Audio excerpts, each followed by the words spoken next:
Senhor. Amém. Livro de Mateus, capítulo 9, versículo 35. Leremos o capítulo 10 também até o versículo 10. Estou sentindo uma coisa que o pastor estava sentindo na sexta-feira. Minha alma quase fugiu do meu corpo hoje, de tanto frio. Os irmãos acharam? A irmã Dulce achou. Os irmãos encontraram, amém? Mateus capítulo 9, versículo 35, diz a palavra do Senhor. E percorria Jesus todas as cidades e aldeias, ensinando nas sinagogas deles, e pregando o evangelho do reino, e curando todas as enfermidades e moléstias entre o povo. E vendo a multidão, teve grande compaixão deles, porque andavam desgarrados e errantes, como ovelhas que não têm pastor. Então disse aos seus discípulos: a seara é realmente grande, mas poucos são os ceifeiros. Rogai, pois, ao Senhor da seara que mande ceifeiros para a sua seara. E chamando os seus 12 discípulos, deu-lhe poder sobre espíritos imundos, para os expulsarem e para curarem toda enfermidade e todo mal. Ora, o nome dos 12 apóstolos são esses: o primeiro, Simão, chamado Pedro, e André, seu irmão, Tiago, filho de Zebedeu, e João, seu irmão, Filipe e Bartolomeu, Tomé e Mateus, o publicano, Tiago, filho de Alfeu, e Lebeu, apelidado de Tadeu, Simão, o Zelote, e Judas Iscariote, aquele que o traiu. Jesus enviou esses 12, ele lhes ordenou, dizendo: não ireis pelo caminho dos gentios, nem entrarei nas cidades dos samaritanos, mas ide antes às ovelhas perdidas da casa de Israel. E indo pregai, dizendo: é chegado o reino dos céus. Curai os enfermos, limpai os leprosos, ressuscitai os mortos e expulsai os demônios. De graça recebestes, de graça dai. Não possuais ouro, nem prata, nem cobre em vossos cintos, nem alforjes para o caminho, nem 2 túnicas, nem 2 sandálias, nem bordão, porque digno é o operador o seu salário. Amém? Podeis assentar. Os irmãos, sem dúvida é Jesus Cristo o homem mais famoso da história. Tanto que a história é dividida antes dele e depois dele.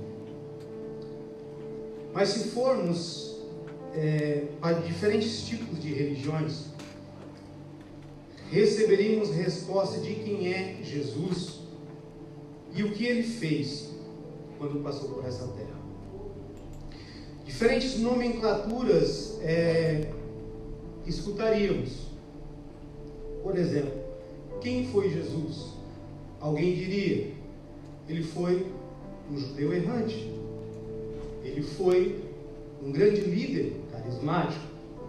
Outros diriam: foi um milagreiro. Outros diriam: o messiânico. Diriam também: o profeta do Apocalipse. E isso não acabaria, porque nomes e títulos para Jesus não faltam. Ficaremos aqui a manhã inteira para saber e descobrir quem é Jesus e o que ele fez. Mas quando eu vou para a Bíblia Sagrada, que graças a Deus e a inspiração divina foi nos deixado essa grande revelação de quem é Jesus. Jesus, quando ele sai do Jordão após ele ser batizado, o céu se abre e após o Espírito Santo, em forma corpórea de uma pomba, repousar sobre ele, o céu é aberto e uma voz brada: este é o meu Filho amado. Percebe? Já sabemos quem é Jesus. O que Jesus fazia? João também vai escrever no capítulo 6 que eu não vim fazer a minha vontade, eu vim fazer a vontade de meu Pai. E o que é a vontade do meu Pai? Que nenhum daqueles que Ele me deu se perca e que eles tenham a vida eterna. Aleluia. Mas quando analisamos o que é o sentido da palavra paternidade e o que é fazer a vontade do seu Pai, nós do Ocidente temos uma visão um pouco distorcida sobre o que é o respeito com o Pai. No Oriente, principalmente na época de Jesus, quando Jesus fala essas palavras, eu vim fazer a vontade do meu Pai, eles bem sabiam o quão respeitoso era e o quão fazia parte de uma tradição respeitar o que o Pai dizia. Tanto que a parábola do filho pródigo, quando o filho mais novo, ele desrespeita a vontade do pai e sai de casa, isso choca os ouvintes.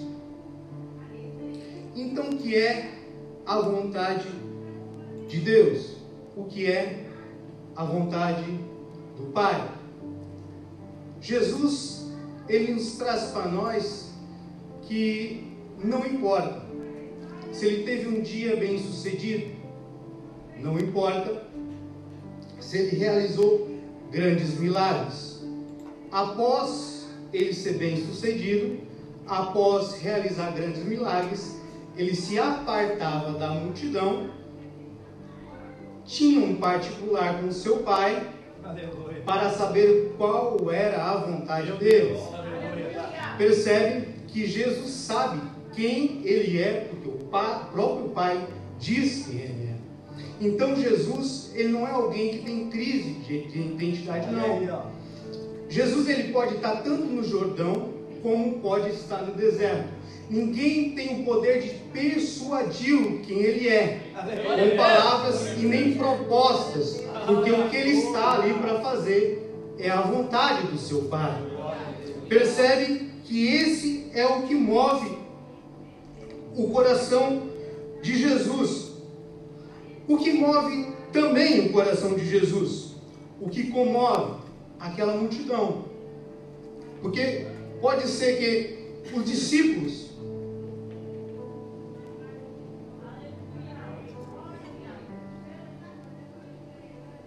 pudessem ter uma outra imagem daquelas pessoas, daquelas grandes multidões que chegavam até Jesus. Mas para Jesus, mesmo que sabendo que eles chegavam até elas, talvez muitos deles só apenas para alcançar milagres, alcançar curas, Jesus, sentindo compaixão, diz: esses aí são como ovelhas que não têm pastor. Esses aí estão precisando de cuidados. Talvez Pedro, João, não sei, pudessem pensar: eles são como ovelhas que não têm pastor. O que uma ovelha que não tem pastor está passando? Talvez fome, talvez sede, talvez está machucado. Então, o que a religião judaica, o que os fariseus faziam muito bem? Curavam e despediam, alimentavam, mandavam embora, limpavam as feridas e mandavam embora. O que Jesus pensa? São como ovelhas que não têm pastor. Então, orem, discípulos, orem para o Senhor da seara, para que mande trabalhadores para a seara. Veja bem que o pensamento faraisaico era curar e despedir, curar e despedir, curar e despedir. O fariseu preocupava-se, e muito bem, com o momento da multidão. Jesus preocupava com toda a história. Aleluia. Orem para que o Senhor mande trabalhadores para a sua seara. Veja bem que Jesus se preocupava com toda a história. Então, se eu perguntasse para a igreja, para os meus amados irmãos, qual o pensamento é mais genuíno? Qual o pensamento é o mais nobre? O de Jesus ou dos fariseus? Quem acha que Jesus, a oração que Jesus pede para os discípulos fazer é a mais nobre? Levanta a mão. 2 acharam. Vou repetir. Qual de vocês acham que os fariseus tinham razão? Levanta a mão. Qual de vocês acham que Jesus e a sua oração tinha razão? Levanta a mão. Vejam, a maioria aqui acha que essa é a oração mais nobre. Então, a mesma coisa que Jesus faz com os discípulos, eu peço que vocês repitam após mim, porque tanto no passado como no dia de hoje, você tende a concordar comigo que a seara é grande e poucos são ceifeiros. A seara é grande e poucos são ceifeiros. Veja bem, não é que não existe ceifeiros, existem ceifeiros, mas são poucos. Então, ore comigo. Senhor, mande trabalhadores para a sua seara. Note, a oração nunca foi para mudar o coração de Deus. O coração de Deus já é missioneiro. O coração de Deus já é missionário. Se o coração de Deus é missionário, essa é a oração mais rápida da história. Por quê? Eu fico analisando. Discípulos, Pedro, você orou? Sim, Senhor. João, você orou? Sim, Senhor. Bartolomeu, você orou? Sim, Senhor. Então, venham. Vocês são respostas de oração. Vocês são respostas de pessoas que são como ovelhas que não têm pastor. Mas quando vemos o nome dos apóstolos aqui que Mateus está dizendo, os 12 apóstolos, alguém pode pensar, para eles é muito fácil. Pedro, Tiago, João, os 12 apóstolos. Isso soa até bonito. Mas na época, algumas semanas atrás, quando Jesus chama Pedro, chama aos 12 discípulos, alguém pode levantar e dizer, mas ele ouviu ontem ainda pescando. Mateus, ainda ontem estava extorquindo as pessoas. Judas, Bartolomeu, João, você e o seu irmão não têm perfil. Vocês são muito nervosos. Quando eu paro e olho isso, é quando eu descanso um pouco no Senhor. Vocês sabem muito bem, esse ano fomos agraciados. Eu vou dizer essa palavra, agraciados, de uma grande responsabilidade de estar abrindo não, porque a igreja não se abre, a igreja nasce, né, meu pastor? Uma extensão da nossa igreja no 78. E quando eu olho para mim, eu sinto que o mesmo sentimento que eu tenho é o mesmo sentimento que os discípulos tinham. Por quê? Quando eu olho aqui para o altar, e isso eu estou na presença do meu Deus, eu vejo pessoas muito mais capacitadas do que eu. Pessoas que falam muito melhor que eu, que pregam melhor que eu, que oram muito mais do que eu. Eu vejo, Senhor, porque eu não tenho capacidade. Talvez eu falando essa palavra para você, você pode pensar, eu tenho vontade de falar sobre Jesus, eu tenho vontade de fazer a obra do Senhor, mas não vejo capacidade em mim. Depois que o meu pastor falou comigo, eu quase que entrei em crise. Eu chorei com Deus. Que o Senhor, por que eu, Jesus? Eu sei que eu tenho chamado, a gente sabe que tem chamado, mas quando chega parece muito mais rápido. E esse pode ser o pensamento, eu creio, daqueles discípulos. Só porém que o sucesso do ministério não está ligado à capacidade de quem é enviado. O sucesso do ministério não está ligado à capacidade de quem é enviado, e sim no poder daquele que envia. Você está me entendendo? Talvez você não se ache capaz, mas na realidade quem capacita é o Senhor. Hoje vemos grandes apóstolos, mas quando olhamos para a história, víamos pessoas com debilidades muito maiores que nós.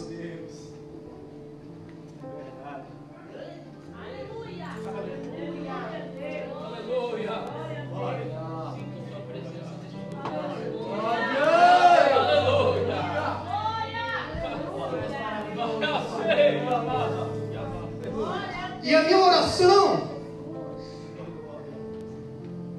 é que esse mesmo sentimento de compaixão, ele brote nos nossos corações. Na realidade, eu há uns 2 anos já que eu vim orando, Senhor, coloque amor por almas em mim. Senhor, coloque amor por almas em mim. Eu chegava no final do ano, Senhor, eu fiz talvez um pouquinho aqui, um pouquinho ali, mas o que eu tenho feito para Ti? É igual aquele hino, né, irmão José? Tendo as mãos vazias, com Jesus me encontrar. O que nós temos feito para Jesus? Porque o que movia o coração de Jesus não era a religião. Você está me entendendo? Que a religião te move até para algum lugar, mas lá você não produz vida. Por quê? Porque quando você faz apenas por religiosidade, você não consegue fazer a vontade do Pai. Aí cumpre-se a palavra que Paulo escreve aos Coríntios, dizendo: você pode dar até o seu corpo para ser queimado, pode doar todos os seus bens. Os fariseus faziam isso muito bem, mas era como um sino que tinha, só fazia um barulho, mas não agradava o coração do Pai. Mas o que movia o coração de Jesus era paixão por almas. Por isso que primeiro, antes de ele enviar, ele faz que os discípulos orem, porque orando nasceria dentro deles a vontade de ganhar almas para o reino. Você está me entendendo? Só porém o que acontece? Aqui eles vão ganhar poder. Eles vão ganhar dons. E o dom é maravilhoso. O dom é uma ferramenta extraordinária dentro do cristianismo. Tanto que o nosso próprio Senhor utilizou os dons para chamar pessoas. Qual é o problema? O problema é que muitas pessoas, quando vão num caminho, ela esquece que quem deu o dom. Meu Deus. Aí elas aplicam que o nome delas é grandioso. Ou até ao inverso, pessoas olham para pessoas, outras pessoas que realizam grandes milagres e falam, e dão glória para eles. Às vezes não diretamente, mas indiretamente. Como estamos lidando com o dom? Isso muitas vezes tem matado a igreja. Porque o que é o dom? O dom, ele não salva ninguém. E muitas pessoas com dom vão se desviar do caminho. A própria Bíblia está dizendo, Judas Iscariotes, aquele que o traiu, também curava os enfermos, limpava os leprosos, curava as pessoas, expulsava demônios. Judas Iscariote. Mas ele se familiariza talvez com o dom, eu não sei, e o próprio Satanás entra dentro dele. Por isso que temos que ter cuidado. É bom, maravilhoso, mas até quando os discípulos voltam, eles voltam alegres: Senhor, os demônios submetem a nós. Jesus vai dizer: importa é que o nome de vocês esteja escrito no livro da vida. Então, eu prego para uma igreja em nome de Jesus, e já está realizando missão, uma igreja missionária. Deus te capacitará grandemente.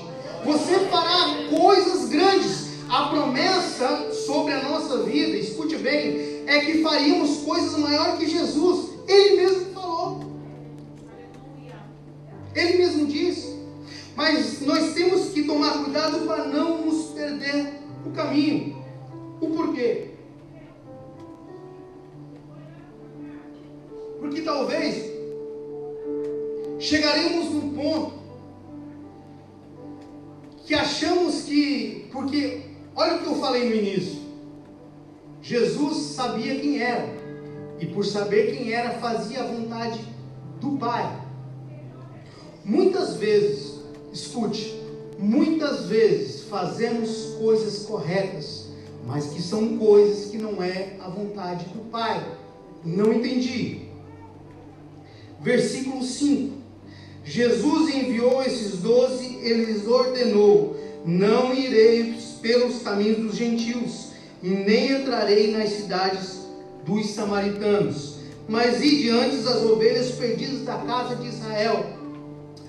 Para mim isso é quase que um antissemitismo ao inverso. Por que será que Jesus não se compadecia dos samaritanos? Será que Jesus não se compadecia com os gentios? Errado. Capítulo 4 de João vai escrever que ele prega uma das maiores mensagens dele para uma samaritana. Ele amava, ele pregava, era o certo fazer, mas não era a hora de fazer. Então, mesmo que o certo seja em sua mente, antes de você realizar qualquer ação, faça como Jesus, mesmo cheio de dons, mesmo sabendo quem é, retire-se um pouco e fale com teu Pai para saber qual é a vontade de Deus. Senão, é sino que tire, só vai fazer barulho. Não se perca no caminho. E diante as ovelhas perdidas da casa de Israel. Se preocupe em fazer a vontade de Deus. Talvez não é para aquela hora. Para Pedro foi assim. Não pregou para os gentios naquele momento, daquele ide. Mas depois ele teve a oportunidade em Atos. E tem muitas pessoas que são chamadas para determinadas coisas. Não cobre de Deus, não ouse falar para algum líder, às vezes, uma coisa, ou cobrar alguma coisa de uma liderança que Deus já deu um seguimento. Um dos apóstolos dos gentios que não estava no ídolo era Paulo. Bartolomeu andou com Jesus, Paulo não andou, mas mesmo assim todos eles fizeram coisas para o reino dos céus. E tudo isso que nós vivemos são graças a isso, coisas que foram feitas certas na hora certa. Então você quer ter sucesso? Você quer ter sucesso ministerial, no teu trabalho, na sua casa? Cumpra a vontade do Pai. E qual era a mensagem? Indo pregar e dizendo: é chegado o reino dos céus. Essa é a mensagem mais linda da história, porque ela nos traz um direcionamento da onde que viemos e para onde vamos, o céu. E qual é o problema? O problema é que, veja bem, sou estudante de teologia, gosto muito de ler. Meu pastor está lendo livro de sociologia. Tudo agrega, tudo que você puder fazer para contribuir no seu sermão, na sua vida cotidiana, faça, mas não esqueça da essência. Paulo, quando ele vai pregar aos gregos e aos romanos, ele vai usar da metodologia deles para falar para eles. Isso era o que? Agregar, mas Paulo nunca esqueceu da cruz. O poder estava na cruz, o poder estava no nome de Jesus. E qual é a mensagem de antes e qual é a mensagem dos dias atuais? O reino dos céus. Deus vai te levar, Deus vai te capacitar, mas no caminho não ache que outras mensagens sejam mais poderosas que o reino dos céus. Desde o princípio, desde Gênesis a Apocalipse, a centralidade é voltarmos para onde nós viemos, da presença de Deus. É o céu, é para isso que vivemos. Muitas das vezes é bom viver, não é? Deus me presenteou esse ano com um carro que eu tanto queria. É muito bom, maravilhoso. Mas se Jesus tocar as trombetas, vai ser a coisa mais maravilhosa que nós vamos experimentar. O bom emprego é bom, férias são boas, casas são boas, mas tudo isso é passageiro. Tudo que você viver na sua vida, que puder agregar ao seu casamento, ao seu trabalho, faça. Mas não esqueça o reino dos céus. E indo pregar e dizendo, é chegado o reino dos céus. E faça as coisas da maneira que tem que se fazer. Por que eu digo isso? Parece até uma coisa, algo que não precisava ser dito. Curai os enfermos. Quem nós vamos curar? Os enfermos. Ressuscitai os mortos. Quem se ressuscita? Os mortos. Expulsai os demônios. De quem vamos expulsar se não foi de quem está possesso? Os endemoniados. Mas por que Jesus dá ênfase nisso? Que muitas vezes fazemos coisas trocadas. Queremos curar quem está morto. Meu Deus. Ressuscitar quem está enfermo. Meu Deus.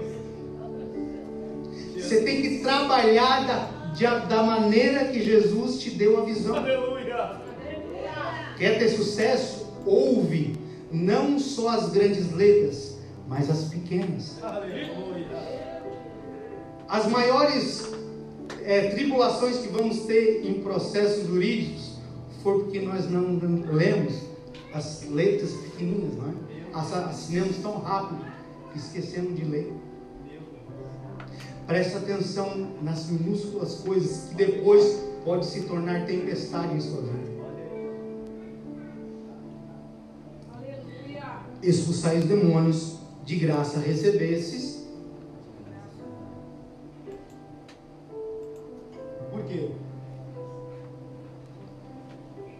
Aquilo que eles ganham, aquilo que vem para a mão deles, não é pago. O que é de graça é aquilo que você recebe de graça é um presente. E presente pode ter valor, mas não tem. Então não tente colocar preço naquilo que você não sabe nem quanto custa. Meu Deus! Aleluia! Está percebendo? Deus, aleluia! Às vezes pode ser um dom de cantar. Ah, pastor, o pastor não me deu a oportunidade de um domingo. Está me dando só na sexta. Louve a Deus. Aleluia! Está percebendo? Dê valor àquilo que Deus deu para você. Deus deu para nós o dom de pregarmos. Aleluia. Sabe para quem Ele não deu? Para Miguel, para Gabriel. Gabriel até teve a oportunidade de anunciar. Mas quem ficou para fazer esse trabalho são pessoas, as pessoas com mais problemas da face da terra. Eu e você. Mas durante o caminho, não perca a essência e escute aquilo que Deus falou. Recebeu de graça, dá de graça. E dá de bom agrado, porque se antes, Pedro, se hoje, Pedro, você é um apóstolo, onde você era um desviado. Porque eu aprendi com o meu pastor que o mestre, quando eu, aos 30 anos, como aconteceu com Jesus, quando ele se torna mestre, por que ele espera até os 30 anos? Porque tem os anos todos eles vão estudando, até chegar na maioridade e até completar todos os estudos, aí ele se torna mestre. E o que o mestre faz? O mestre, ele anda pelas ruas, recuperando pessoas e dando a eles uma segunda oportunidade. Então, Pedro não era ninguém, estava recebendo uma segunda oportunidade. O apóstolo João, o apóstolo do amor, não era ninguém, estava recebendo a segunda oportunidade. Então, se tem alguém aqui achando que é alguém, você está apenas recebendo a segunda oportunidade.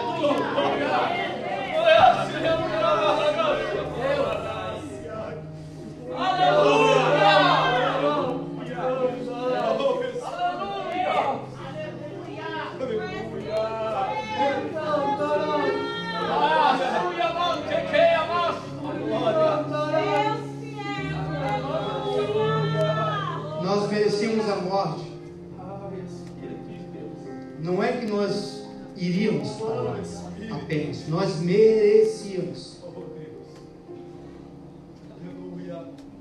Eu era indigno de estar nesse lugar.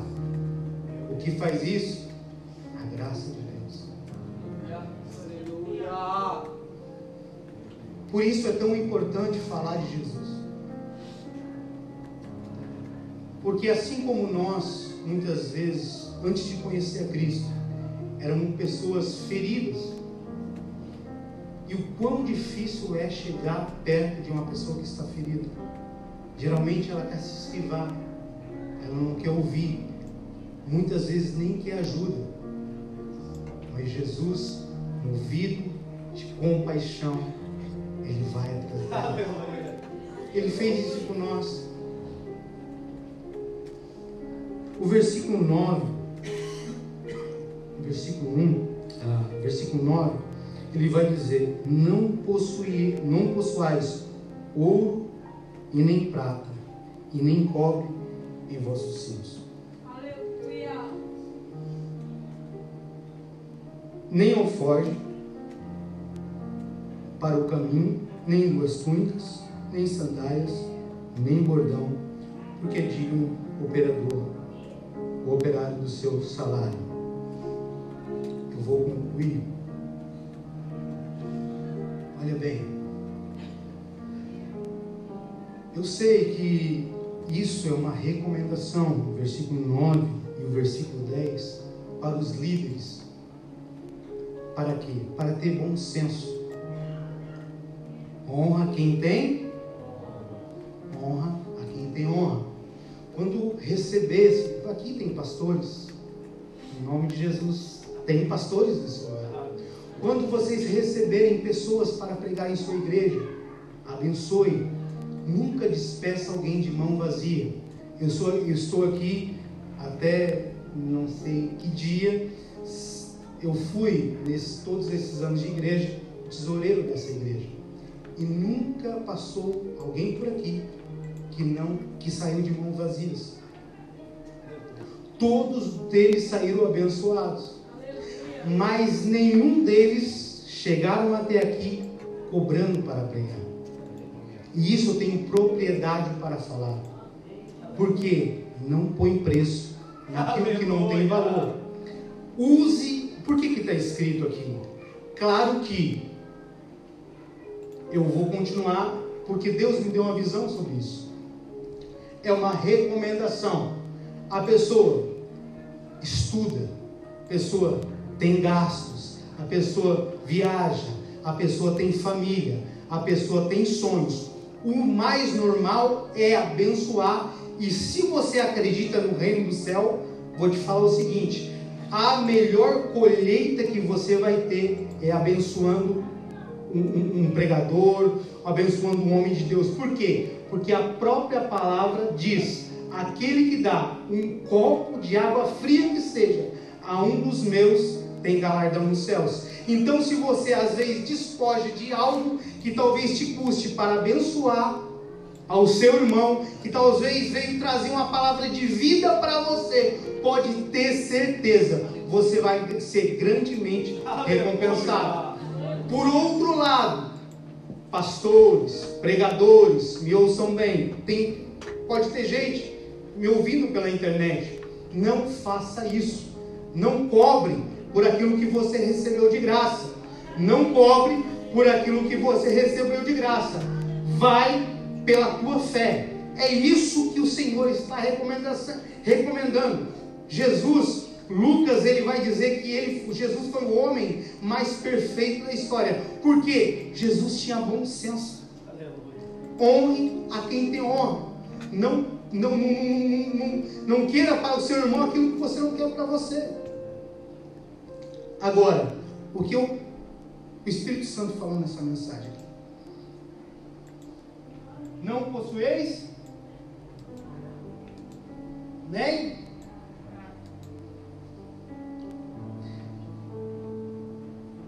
quando eles andavam com Jesus, Judas era o tesoureiro. Amém? Amém. Judas era o tesoureiro. E Judas andava com uma sacola de dinheiro. Então eu fico me perguntando, por que enquanto eu andava com Jesus, eu andava com dinheiro? Por que agora Jesus está me vendo sem nada? Você vai pela fé. Você vai alcançar agora um outro nível. Eu estou te levando para você alcançar um outro nível. O que mais continua aqui? Nem alforjes para o seu caminho. O que era o alforje? Era um saco amarrado. O pior dos andarilhos de Jerusalém possuía um alforje, possuía um saco. Porque eles não poderiam ter um saco. Veja bem, o que Jesus está tratando não é apenas dinheiro, pastor. Não é apenas financeiro. O porquê que eu digo isso? Nem duas túnicas. Aí alguém pode dizer: ora, Jesus mandou levar uma, porque chegando no outro lugar, eles ganhariam o outro. Amém. E se no meio do caminho rasgasse a túnica? Jesus está dizendo aqui: não ireis também com duas sandálias. E se no meio do caminho rasgasse as sandálias? Como é que eles iam andar pisando em pedras? Como é que teriam firmeza para ir? E quer saber uma coisa que não tem nada a ver com financeiro? O cajado, o bordão. Talvez até chegasse na outra cidade e falar: olha, aqui o meu cajado quebrou, mas aqui ninguém faz bordão. Sabe o que Jesus quis dizer? Se coloque de pé. Aquele que chamou é responsável pela sua honra. Você cuida das minhas coisas, que de ti cuido eu. Não faltará sustento nem para você e nem para aqueles que você deixou. Jesus nunca foi irresponsável. Ei, o seu patrão até pode prometer uma coisa para você e amanhã voltar atrás. O meu Deus não é homem para que minta, nem filho do homem para que se arrependa. Se ele disse que iria cuidar, ele vai cuidar. Não, vocês não vão com túnicas. Ei, ele não ia deixar os discípulos na vergonha. Não, o caminho que vocês irão percorrer, vocês não terão vergonha. Aleluia. Mas Jesus, como é que eu irei para lugares distantes se eu não tiver sandálias? eu não terei firmeza, eu terei que voltar. Não, não, não. A sandália que você saiu, a sandália que você vai chegar. Eu é que te sustento. E o cajado? Porque se nós lermos todo o capítulo 10, veremos que teriam perseguições, teriam grandes problemas. E aí, quando eu cansar, em quem vou me escorar se eu não tiver o cajado? Jesus estava dizendo: eu sou aquele que estará com você. Eu sou a coluna de Israel. Eu sou a sua base. Você irá longe. Quem você deixou não ficará no vácuo, não ficará sem nada. Eu serei sustento para você, para aqueles que ficarem. E o melhor, você sabe quem você é e você estará fazendo a vontade de Deus. Que Deus te abençoe em nome de Jesus. Essa é a palavra que eu tenho para a sua vida. Vocês recebem, amém? Deus te abençoe em nome de Jesus. Meu pastor me autorizou a orar pela sua vida.